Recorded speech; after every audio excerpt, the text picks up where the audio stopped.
একদিন সময় আসবে তোমার জীবনে, হয়তো তুমি এসে বলবা, চাচা বাড়িঘর তো সাজানো কেন, হেনা কোথায়? আর চাচা বলবে, বাবা হেনার তো বিয়ে হয়ে গেছে, তুমি বাস খাও, তুমি গাঞ্জা খেয়ে ঘুরে বেড়াও।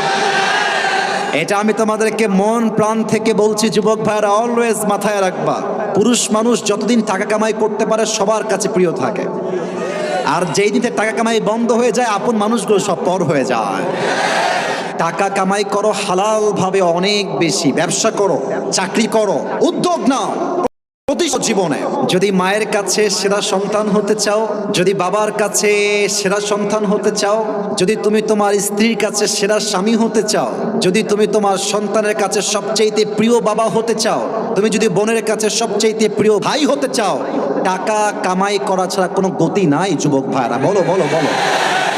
जब जेब में पैसा होता है तो पराये भी अपने हो जाते हैं, और जब जेब में पैसा नहीं होता तो अपने भी पराये हो जाते हैं। পকেট ভর্তি টাকা থাকলে ভালোবাসার মানুষের কোনো অভাব হয় না বাংলাদেশে, আর পকেট খালি হয়ে গেলে ঘরের আপন বউটাও পর হয়ে যায়।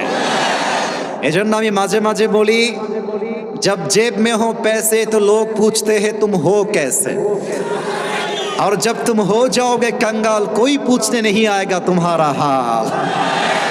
পকেট ভর্তি টাকা, বলবে হাউ আর ইউ, কেমন আছেন ভাইয়া আপনি, আর যখন পকেট খালি বলবে হু আর ইউ, তুমি কে, তোমাকে তো চিনতে পারছি না ভাই আমি। এই পুরো দেশটাই হচ্ছে টাকার খেলা।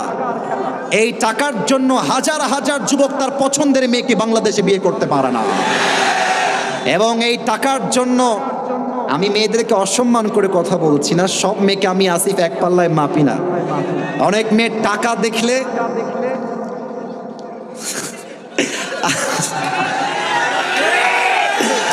টাকা দেখলে আর সরকারি চাকরি দেখলে টাকলার সঙ্গে বিয়ের পিড়িতে বসে যায় না, এমন মেয়ে তো বাংলাদেশে নাই। আরে নাই, আরে নাই রে ভাই, থাকলে